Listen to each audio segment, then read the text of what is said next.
Hello and welcome to the first episode of Gamiphy Talks, where we talk about all things e-commerce.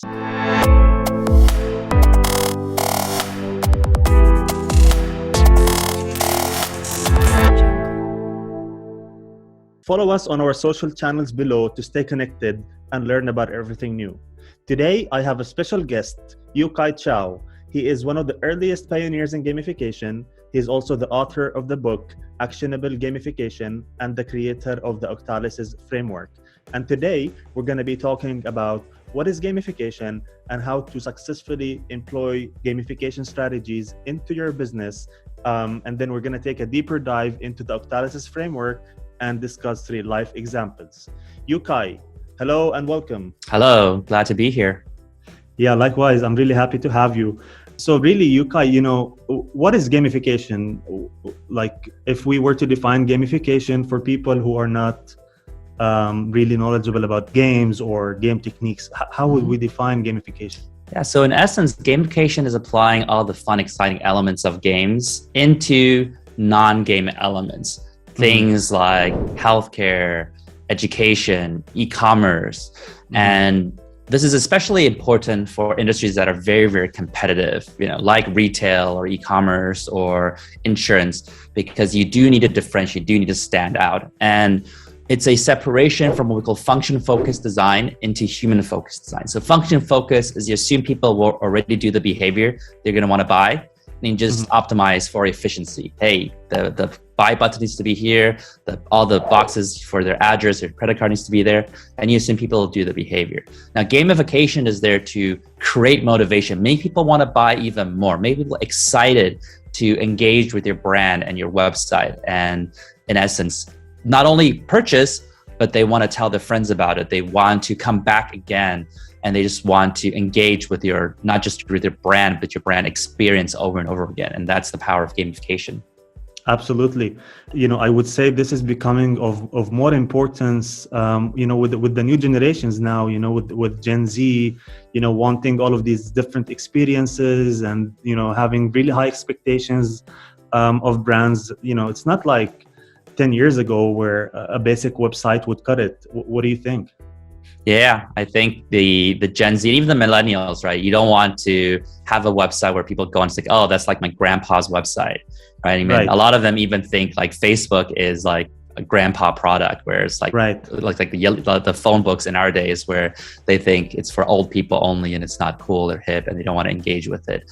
So I think for e-commerce, I think it's very important to gamify it to engage the new audience. And I think if you don't do it, your competitors will be doing it. And it's always good to do it while it gives you a competitive advantage, as opposed to you do it for survival because just everyone else is doing it. Absolutely. So speaking of gamification, such a big word, I've heard it so many times, and, almost every meeting I attended prior to creating Gamiphy, a lot of companies talk about it. They discuss it in their, strategy meetings, and they try to set budgets aside to implement it. But, I guess the main a blocker is where to start, how to actually implement gamification successfully to see some return on investment.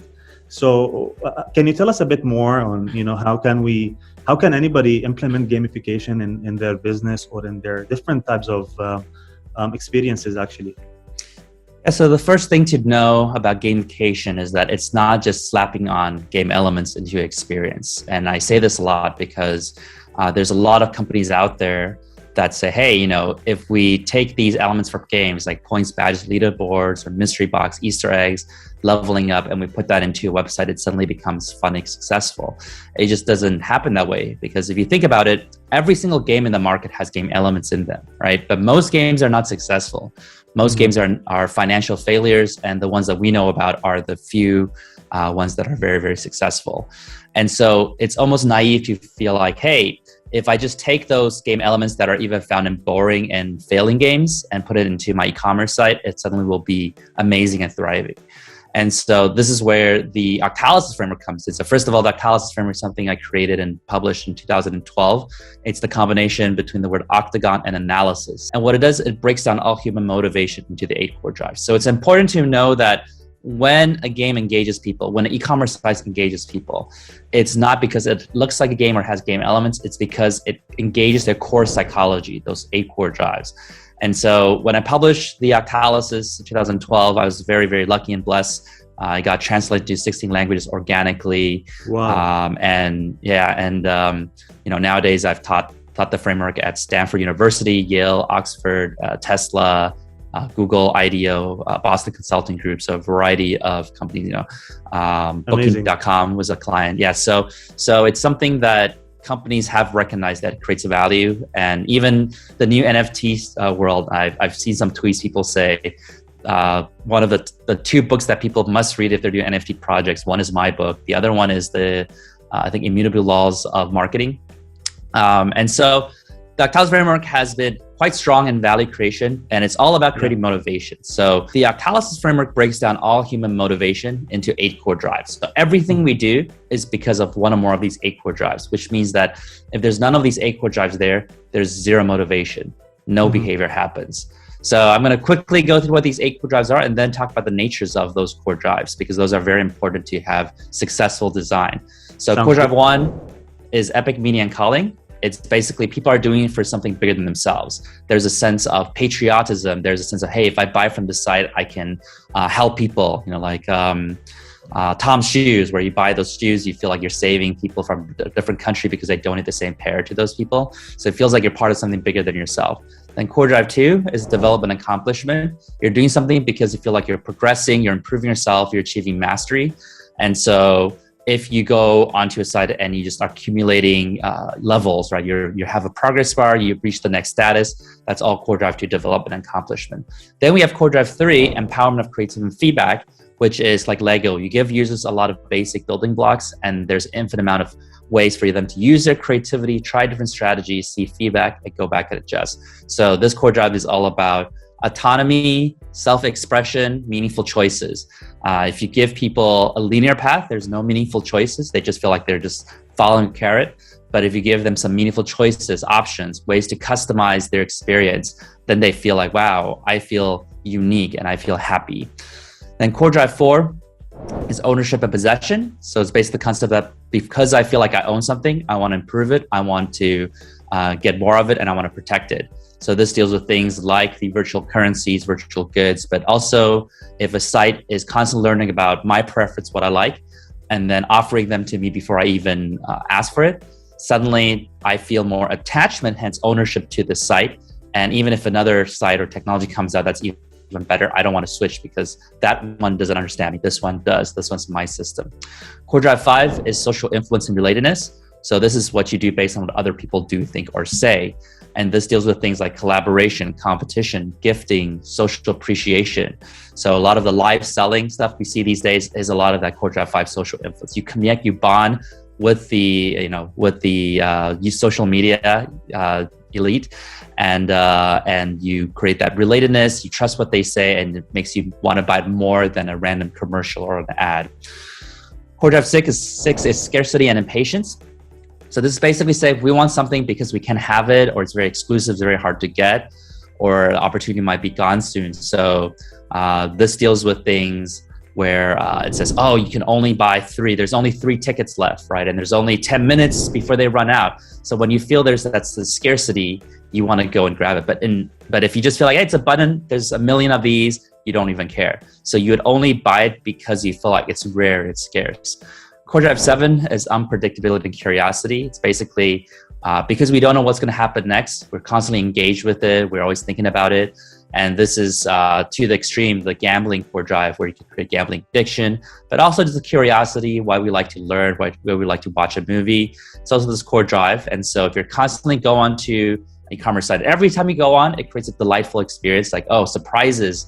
It's not like always same old, same old. So if you think about Woot.com in the early days, where every day they'll just show one product that launches at midnight. Everyone lines up at 11:59 p.m. just waiting and refreshing just to wait to see what's the product that'll appear. And then finally, there's core drive 8, loss and avoidance. So it's basically you're doing something to avoid a loss. You don't want something bad to happen, like, oh, if you don't act now, you'll lose money, whatnot. And so that's again, core drive 8, loss and avoidance. So those are the 8 core drives of the Octalysis framework. And it's important to remember, again, without these 8 core drives, no behavior happens. There's no motivation. And if you go to Google Scholar and you start search the word Octalysis, you'll see about, I think, 1,500 to 2,000 PhD thesis, academic journals, applying the Octalysis framework to different industries. Wow, and amazing. Yeah. I've been, again, very, very lucky and blessed. I just created it out of my own interest. But it stands strong academically. So far, no one has poked holes in it. And so far in our research, we see that, hey, if you have these 8 core drives, if you just have one of these 8 core drives that's strong, you'll see behavior. Yeah. But it's very, very important to know which of the 8 core drives or which of the few it's that you want to implement, because it's almost impractical to have all 8 firing at the same time. So there's different natures of these core drives. So the first 3, core drives 1, 2, 3, epic, meaning, calling, development, accomplishment, and empowerment of creative feedback. That's what we call white hat motivation core drives. They make people feel powerful. They feel good. They feel in control. If they do it, they're happy, but there's no urgency. Since people feel full in control, they can do it anytime. And so they procrastinate. Would you say those 3 are the core of social networks? No, definitely not. And it's most engaging experiences have a combination of all these core drives, right? But like very, very successful. But when people can say, oh, I can't stay away from it. Like I want to go eat food, but I can't put my phone down because of social network. Then it's not white hat, because white hat means you feel fully in control. So black hat motivation, which is core drive 6, 7, and 8, scarcity and impatience, unpredictability and curiosity, loss and avoidance. It makes people feel urgent, obsessed, even addicted. So they will have a lot of urgency in doing the activity, but in the long run, it leaves a bad taste in their mouths because they feel like they're not in control of their own behavior. So, and they could drop out. So again, white hat example, right? If you spend a lot of time doing things that get close, that you're saving the world, you're making the world better, you're getting close to your faith, you're improving yourselves and achieving mastery, and you're applying your creativity and hobby, it feels very, very good. And usually people don't get, quote unquote, addicted, sucked into those activities. Right. But what we end up doing on a daily basis are the bottom ones. So loss and avoidance. Oh, there's this deadline coming up. I have to go deal with that. Oh, scarcity. Oh, there's this amazing exclusive offer that's here and it's only lasting for 20 minutes. So I have to go jump to it and do that. Unpredictable and curiosity. Oh, what's on Game of Thrones? What's on Netflix? What's on Instagram? Right. So we feel like we just keep getting sucked into those activities. And so the key thing is, if it's long lasting, it needs to take people back to the white hat. Like, oh, I get sucked into the social media because of core drive 7, unpredictability, curiosity. But now I feel appreciated by my friends. That's core drive 5, social influence relatedness. And I feel accomplished. All the things I shared gets a lot of likes. So you need to have that strategy to use black hat to get people to prioritize what you're doing. But then you want to convert it to white hat so they actually feel great spending time on your side. Now, that's the white versus black hat dynamic. There's also what we call left brain versus right brain core drives, which is left side versus right side of the octagon. Now, I always remind people, it's not necessarily geographically left versus right of the brain. The left brain core drives deal with the logical brain, whereas right brain core drives symbolically represent our emotional brain.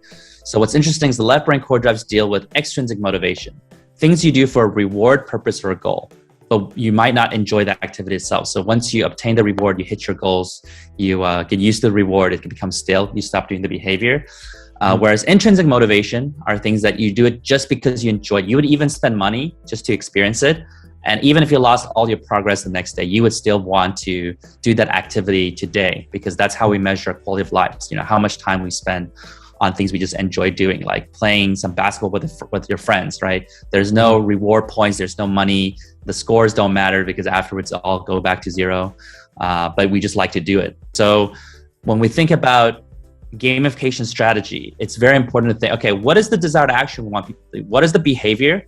And then we think about what are the 8 core drives that we want to motivate that behavior. And as a white hat, as a black hat, as an extrinsic, and then come up with a good strategy to drive different types of customer behavior at different times of the experience.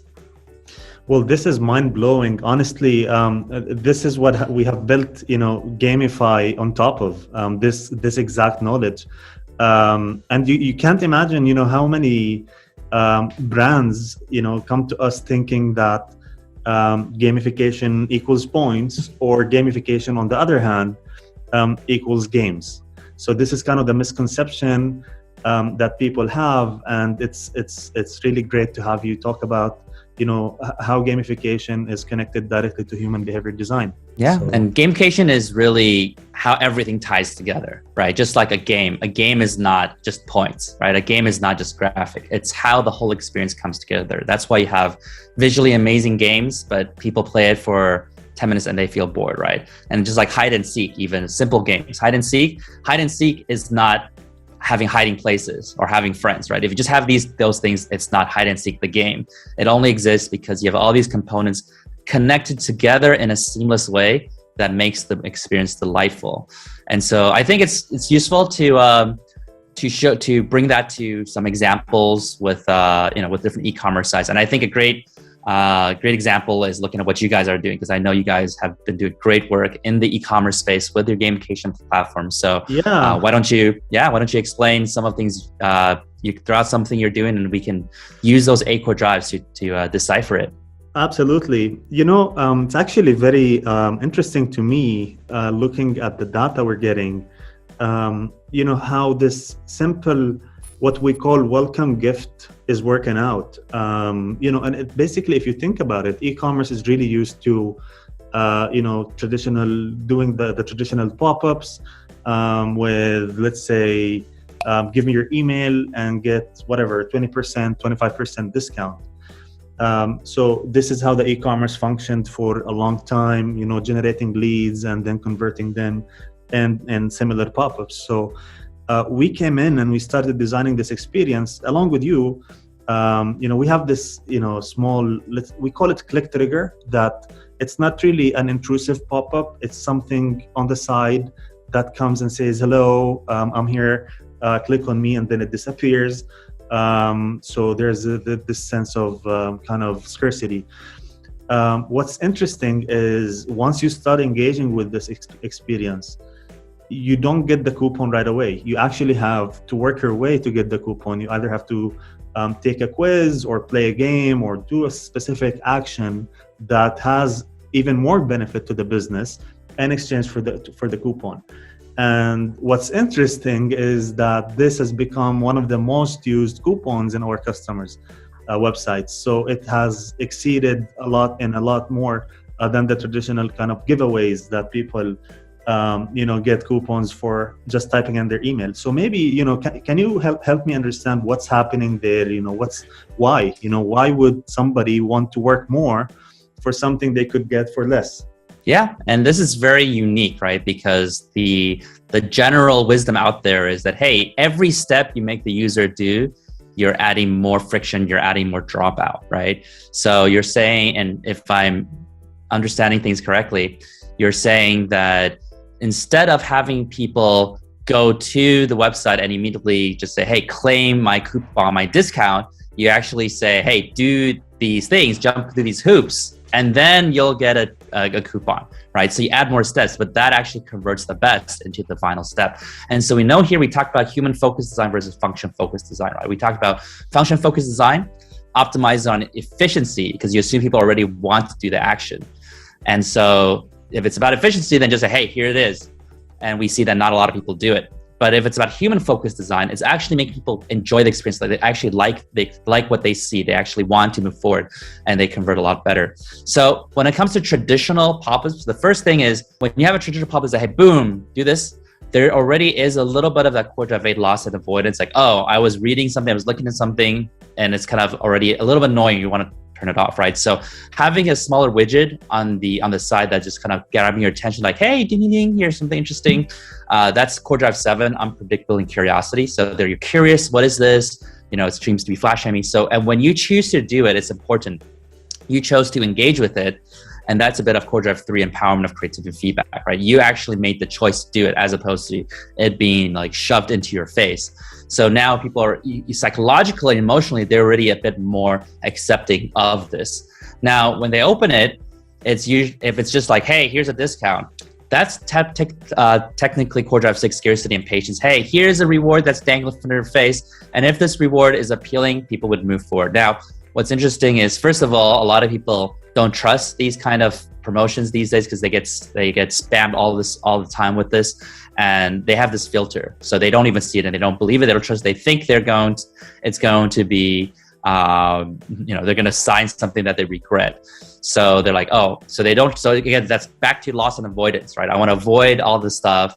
Right. And maybe the coupon itself isn't even that appealing. So that depends on the economics of the company. But here you say, hey, we're not dangling this coupon. We're making you play this little game. And it's like, oh, the game is fun. First of all, it has to be a good game. So if it's a crappy game, then obviously none of this works. But the mini game has to be kind of interesting.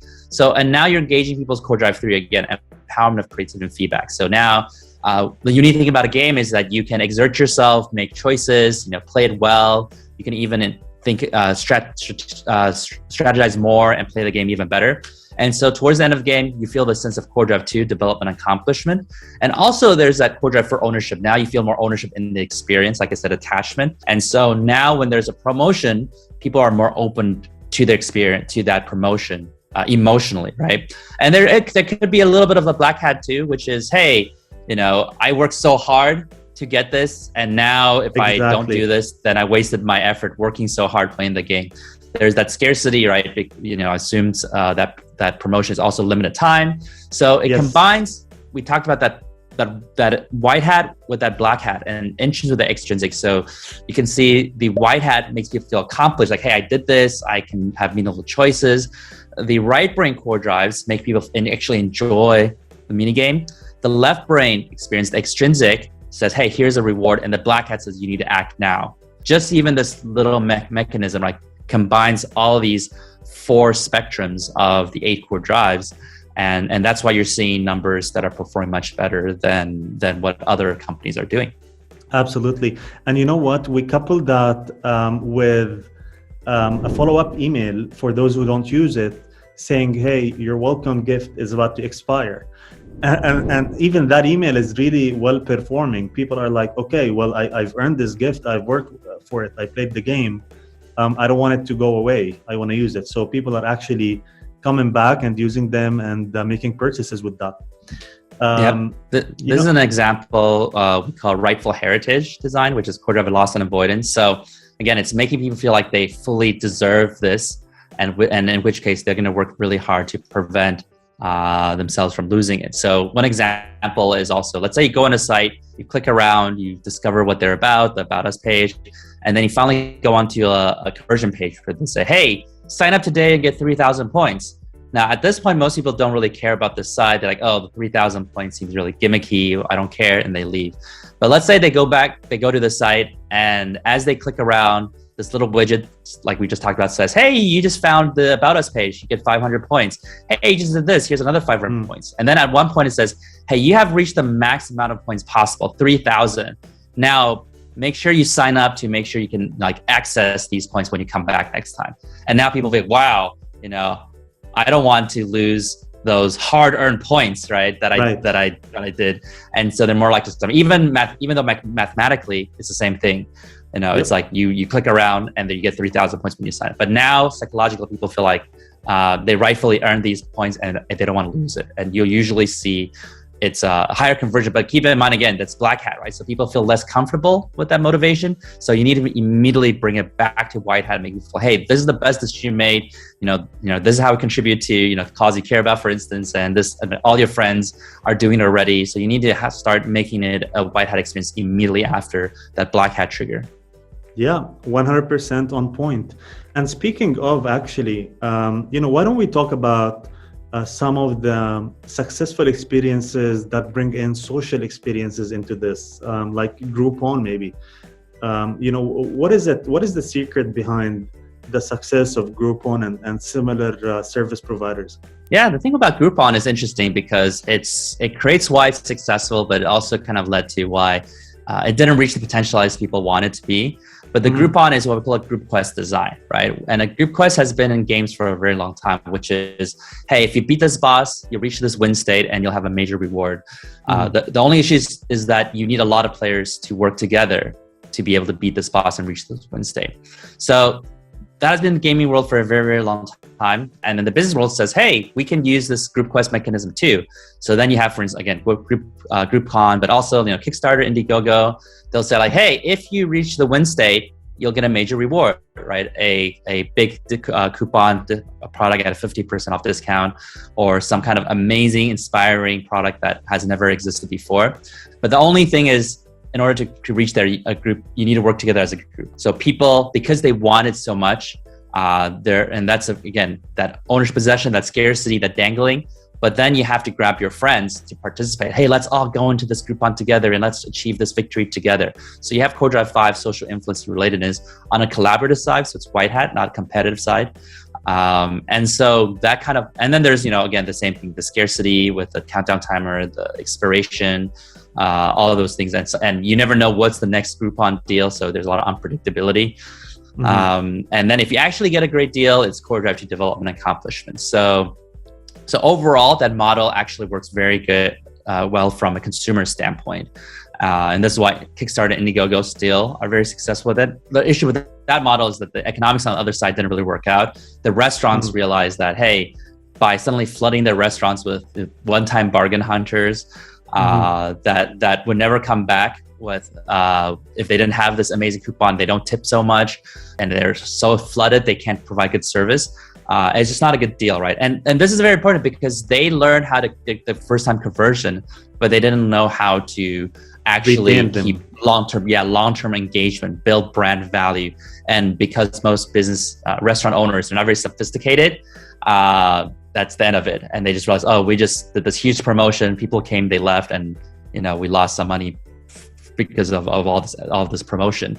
And so that's the limit. And that's why you have to learn the whole thing, right? The whole journey, discovery, onboarding, scaffolding, end game, how to get people to come in, how to get people to stay, buy stuff, and then come back later, retained, and tell their friends. Absolutely. So I have actually two interesting questions. The first one, do you believe that customer loyalty can be acquired by giving customers points? Yeah, but it shouldn't just be the points, right? Because a joke I say is like most loyalty programs out there are not real loyalty programs. They're mercenary programs, right? Mm-hmm. Because if you go to whoever gives you the most money or points, you have no loyalty. You have zero loyalty, right? You're literally just a mercenary. Whoever buys you will get you, right? Yeah. And if you think about the most successful companies and brands, if you think about Apple, right? They don't give a lot of discounts, right? They actually charge a premium. Tesla, they charge premiums on their products. And when people make fun of the product, they're like, hey, it's so expensive. The customers defend it with their lives. No, like, oh, you don't know what you're talking about. You don't understand why Apple is so good. Tesla is far better than anything you're driving, right? It's because they actually build epic meaning and calling into the experience. Like, hey, they represent a vision of the world I love, I want to be part of. Apple's two most successful commercials are 1984 and Think Different. And without going into details about them, the key thing is none of them talk about products, features. We have more RAM, more storage space, more color screen. They just say, hey, we have a vision of this world, how this world should be. And if you believe in this vision, then you're an Apple person. And everyone felt inspired. They want to be Apple people. Like Tesla with its mission of trying to make the world more sustainable, the renewable energy. Yeah, and so a lot of companies, when you're able to show your values, build that epic meaning and calling, that's when you create loyalty. I mean, I've even seen girls who have In-N-Out stickers on their expensive purses. In-N-Out is a fast food burger joint, okay? Yeah. But they have values, and people like Chipotle. They have values. Wow. People like them. Yeah. So values and pitching that higher meaning is how you get true loyalty. And then beyond that, then it's about community.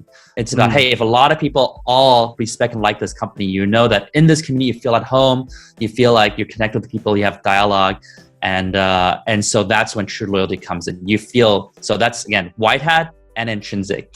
The, hey, here's some money. If you take these actions, you're bribing people. You can get to a certain extent, but if that's the only thing you're relying on, the moment your rewards don't seem that amazing, people leave. You know, it's cold-hearted like that. Yeah, amazing. Okay, so that was the first question about the loyalty. The second question is actually about referral programs. You know, why do you think most referral programs out there fail? Let's say, or not perform as they should? Yeah, I think it's because of high friction in the sense of the act of referring, but also because people are scared of bothering their friends, right? It's like, oh, I don't even know if I like this yet. And so I don't want to keep telling my friends. And I also hate it when my friends keep telling me, hey, buy this, because I'm a part of this referral program. So if you think about the referral programs that work really, really well, it actually has exclusivity and elitism built into it. So if you think about recently a Clubhouse, right, which is actually a trait that's been used quite a bit with starting from Gmail. So they use this thing called magnetic cap. And the idea is that if you want people to do something, you set a limit to how many times they can do it, which is not intuitive, right? If you want people to refer 1,000 friends, why would you say you can only refer this many? But if you say you can refer 1,000 times, people just don't care. They refer 0 times. But when you say, hey, you're only allowed to refer 3 friends into the system, you know, now, as you can see, people are going on Facebook like, hey, who's my 3 buddies who wants to suck up to me to have my the 3 unique codes to join the early beta of this company, right? Yep. And so refer codes work, referral programs work when you can design it so that people feel like they're doing their friends a favor, basically, right? When they're referring. It's like, hey, this opportunity just happened, and I'm an insider, so I can give this to you, right? So it shouldn't be open to everybody at the beginning, and you should work your way towards becoming able to refer somebody. Yeah, and honestly, that's a good strategy, because if you give it to every onboarding beginner user, they don't even care, right? Yep. So they're not going to refer anyway. Even if they see the button, it just distracts them from seeing other things. You know that the people who refer you are the people who like you already. And so you want to make sure that, hey, this person has done some things to show that they like you. You know, they reached that at least first major win. It still could be day 1, right? But they need to have liked you first. Once they like you, then you said, hey, here's a way for you to give your friends dibs, right? Hook your friends up. And you only have 3 of this, or, you know, there's one game design technique called the aura effect, which is basically saying, hey, because your friends did the heavy lifting, hard work, you get benefits from it. So for instance, you get an email that says, okay, so let's say if you just get an email say, hey, we're doing a promotion. If you sign up today, you'll start at level 3, level 1. A lot of people might also feel that's kind of like promotion-y. But when it says, hey, your friend Frank just reached level 10, and as a benefit, because you're Frank's friend, you get this extra perk that if you join, you start at level 3, not level 1. Now it feels kind of stupid if you don't take advantage of this, right? Your friend already did the heavy lifting. They already worked hard to got all the way to level 10. So it'd be dumb of you not to suddenly take advantage of it and get to level 3, right? Yep. And so now you want to jump in. And so it's important when you design referral systems, how to make people feel smart and appreciated, and getting first dibs, and that scarcity, that exclusivity and elitism. When you can set that up well, then you'll definitely be much more successful in your referral programs. Absolutely. Well, this makes a lot of sense. Why, you know, certain programs work and why the majority are not working. So hopefully, you know, we can give some guidance here on how to improve existing referral programs. So look, I know, you know, we're probably running short on time here. And I wanted to tap into some of the recent things that you've been doing and working on. And I wanted to talk about, you know, trends in e-commerce and in different industries and technology. And with that, you know, there's a few that, you know, come to mind very quickly, including live selling and including NFTs. So I'm really interested in hearing your thoughts on these trends that are coming out. And what are you doing in that space? Yeah, I think for live selling, we talked about before, the number 1 core thing is social influence, right? And for those who don't know, it's basically a popular person in social media mostly. They're like, hey, let's look at this thing. This is really good. They do a review and you can order right there. And it's a great way for them to monetize. So, but social influence is key, right? You trust this person. You've been following them for a long time. You listen to their advice. And so you actually want to hear what they say. Sometimes they just say like random things, and sometimes they say, life tips. And the key thing is you want what they want. You want what they like. And so therefore that works really well. But there's also that, unpredictability. They usually come on live whenever, and then it's like, oh, when are they going to come on live? It's always that kind of, oh, it's happening, jump on. So there's that random ones that show up. So it's like, hey, this crazy sale, but you gotta catch me when I'm there. Mm-hmm. Sometimes you have food trucks who use the same strategy. There's this truck that, there's more trucks do this. They tweet where they are and just never know where they are until they tweet it, or you see them and you bump into them. And it's like, because it's scarce and it's like unpredictable, people jump to that opportunity because it's not always there. It's like, hell, it's in my neighborhood. I got to go there. Some of them do, book time. So it's always this day of the week. Then that's a bit more of core drive to development accomplishment. It's like, oh, I know what's going on. I know what's happening. But I think overall, the trend is big, mostly because you have personalities that already build that trust. And I think also one of the most, interesting parts about live selling is the ability to actually communicate with the person selling to you, just like in a real store, just like in a physical store. You can chat with them, you can ask them questions, you can hear what they think about the product, as opposed to just listing products on your webpage. I think that also kind of interaction is interesting. So that engagement is crucial, right? Even though there's a lot of messages, they'll talk and they're like, oh yeah, so they'll answer a question that they see. And this is like back to those infomercial days, right? You see TV and someone just talks about this chicken cooker, right? And they'll go on for like an hour. And then sometimes you see some TV shows that are just like some comedy. They'll like say something and the guy in the infomercial says, oh, you think this, but actually you're wrong. It's like, oh, how do you get to talk to me? You're this guy on TV. It's like, well, I don't know how this works, but you're being a loser sitting there if you don't buy this, whatnot, right? So now it actually can happen because of, social media, the new technologies enabled to us. Now, when it comes to NFTs, that's actually a super interesting space, right? Lots and lots of money moving to NFTs.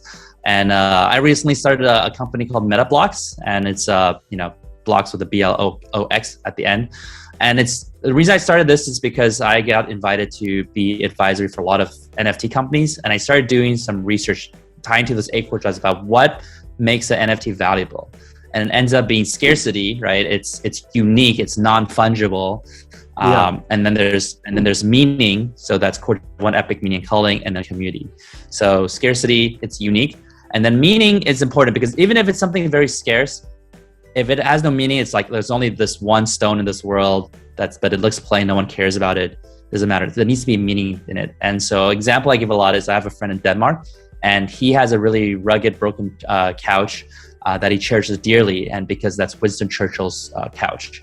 Wow. And he considers Winston Churchill a war hero. So to him, it's valuable, right? Even though there's no utility, it's not like all the qualities of the chair, the couch is not great, but there's meaning to it, and hence it's really, really valuable. Right. But if he was the only person who liked Winston Churchill, then it's valuable to him, but he can't liquidate it, right? There's not high monetary value. But if there's a whole community of people who all believe in the same meaning, they all believe Winston Churchill is amazing, now he can sell it to someone else. We could probably sell it to someone else for a higher price. And then you have that community. So NFT is valuable because of scarcity, meaning, and community. And then it's so I just decided to start a company that, that basically is real estate, which is the scarcity part, tied to memories, real life. So we call it real world places and real life memories. And, not here to really talk too much about my own project, but the key is that the framework itself, like you can decipher what core drives make something exciting, and you can just create much better implementations of those core drives, and don't just copy your competitors, but understand why they work and do even better job, right? Retail is a competitive space. You can't just be the same, you have to differentiate. Right. Amazing. Well, looking forward to what you're going to be doing with that. So just last question here about NFTs. Who do you think it works for? Like, speaking of industries, is it for any industry? Is it for a specific audience? Does it work well for certain people? Does it not fit others? What are your views on this one? At the very moment, understandably, it's for early adopters. Mm-hmm. And it's where people are comfortable in technology, because if you buy NFTs, you actually need a crypto wallet and you need to go on exchange and get the right coins to actually purchase the NFT. And a lot of them are pretty high priced. No, but I mean, what do you think about brands giving NFTs of their products? Oh, from the seller standpoint. Yes, from the seller standpoint, yes. I think any company can do NFTs right now. You see the big brands like I forgot which is it Gucci or what company they have a very expensive high quality bag, and that bag has an NFT component, and that NFT actually is worth more than the actual bag itself. Wow. And that's mind-blowing to me. Honestly, seeing what's happening in that world is just crazy to me. But think about this, right? If we think about, have you watched the movie Ready Player One? Maybe. Okay, so let's say there's this metaverse that people want to go into, and they spend all their time in it. And that's what companies believe is the future, right? People want to go this virtual world, and and the virtual is so much more interesting than the real world. So people want to be there all the time. So if you had this very expensive Gucci handbag, but you never go out because you're always in your VR headset or on your computer, no one sees this. It's not that meaningful, right? But if in that virtual world where all your friends hang out at sees that you have this Gucci handbag, it's uniquely printed and minted, and no one else has the same one, and they know it's very valuable, expensive, suddenly that to you is more expensive and valuable, right? Because what people do with NFTs is they're literally converting wealth to status. Just like people buy expensive cars, they buy famous paintings, they buy expensive bags. It's really converting wealth to status, and that's what you see with NFTs. Just you see it play out in the digital world. Absolutely. Well, this was very exciting information about NFTs and different trends, and I really appreciate the time you've given us today. I look forward, to seeing the upcoming things that you're working on, and potentially to host you for another episode. Likewise, I'm really excited to see what you guys will do in the future too. Thank you so much. I appreciate it. Thank you. Take care. Bye.